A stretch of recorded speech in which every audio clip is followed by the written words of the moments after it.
اس نے خود ارشاد فرمایا وقال ربکم ادعونی استجب لکم، اور تمہارے رب نے فرمایا ہے مجھے پکارو میں تمہاری دعائیں قبول کروں گا۔ یقیناً جو لوگ میری عبادت سے تکبر کرتے ہیں جلد ہی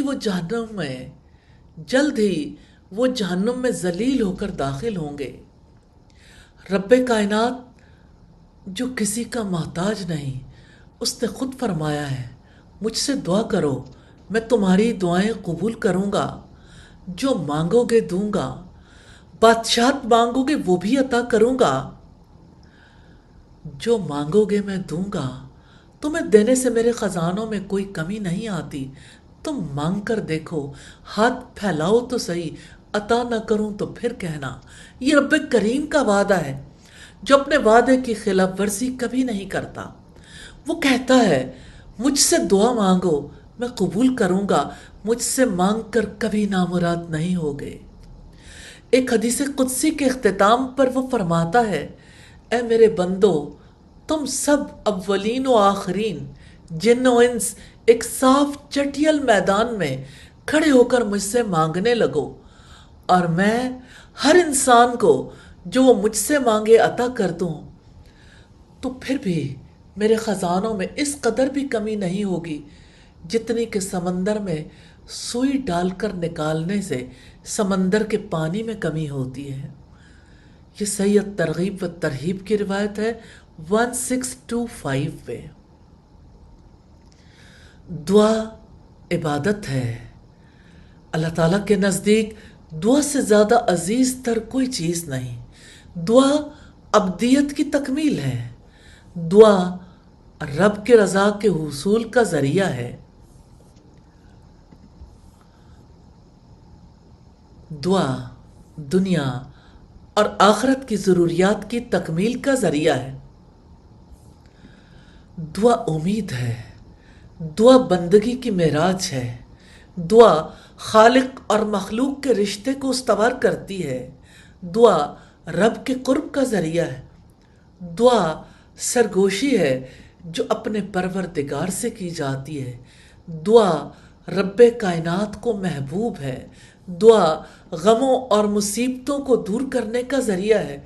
دعا رب کا خاص احسان ہے۔ دعا عبادت کا مغز ہے۔ اپنے رب سے دعا مانگنا اور اس کا دعا قبول کرنا وہ نعمت ہے جو سعادت مندوں کو نصیب ہوتی ہے۔ دعا کی عادت ڈالنے کا یہ فائدہ ہے کہ انسان ہر کام کے لیے اپنے رب کی طرف رجوع کرتا ہے، اپنے غموں کی فریاد بھی اسی سے کرتا ہے، اپنے مصائب دور کرنے کے لیے بھی اسی کو پکارتا ہے، اسی سے شفا مانگتا ہے، اسی سے مدد مانگتا ہے۔ دعا سے بندے کا تعلق اللہ تعالیٰ سے مضبوط ہو جاتا ہے۔ خود دعا کریں، اپنے بچوں کو دعا کرنا سکھائیں، دعاؤں بھری زندگی گزاریں۔ اس مقصد کے لیے ترتیب طے کر لیں۔ آغاز میں صبح و شام کی دعائیں پختہ کر لیں، پھر نماز کے بعد کے اذکار اور دعائیں، پھر تمام معمولات کی دعائیں، اسی طرح ہر موقع کے لیے دعائیں آہستہ آہستہ اپنی دعاؤں میں شامل کر لیں۔ دعا کا ساتھ زندگی بھر کا ہے، اور دعا موت کے بعد آنے والی زندگی کے لیے کام آنے والی ہے۔ پھر کیوں نہ اللہ تعالیٰ سے دعا کریں کہ ہم محتاج ہیں، بے بس ہیں، ہم تو زیرو ہیں، اور زیرو ایک کے ساتھ مل کر ہی قدر و قیمت کا حامل بنتا ہے۔ دعاؤں میں جئیں، دعاؤں میں جائیں، دعاؤں میں یاد رکھیں، دعاؤں میں رہیں، دعاؤں سے اپنی زندگی منور کر لیں۔ اللہ سبحانہ و تعالیٰ ایسا کر دے، آمین ثم آمین۔ ہم دیکھیں گے دعا کی ضرورت اور اہمیت کو۔ کیا آپ نے کبھی سوچا کون ہے جو بے قرار کی دعا قبول کرتا ہے۔ رب العزت کا فرمان ہے، امن یجیب المضطر اذا دعاہ ویکشف السوء ویجعلکم خلفاء الارض االہ مع اللہ قلیلا ما تذکرون۔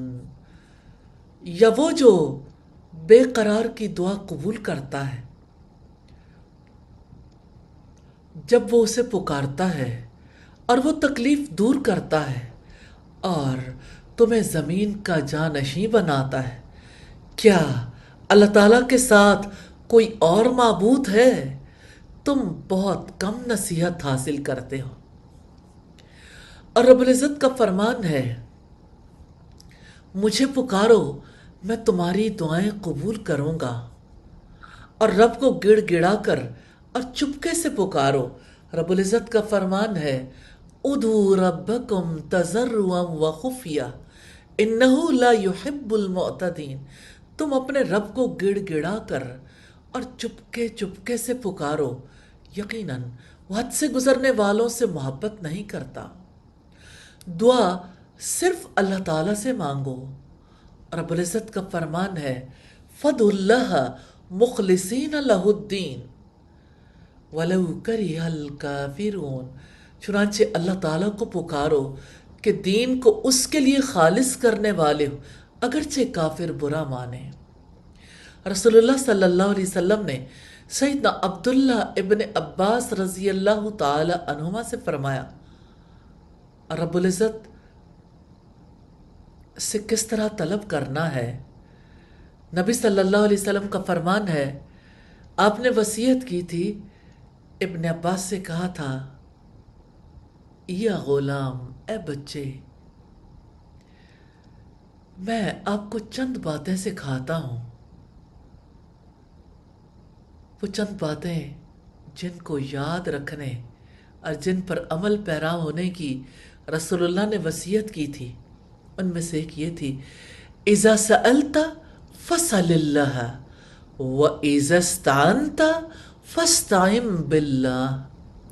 جب تم کوئی چیز مانگو تو صرف اللہ تعالیٰ سے مانگو، جب تم مدد چاہو تو صرف اللہ تعالیٰ سے مدد طلب کرو، کیونکہ ہدایت، رزق، بخشش صرف اللہ تعالیٰ دے سکتا ہے۔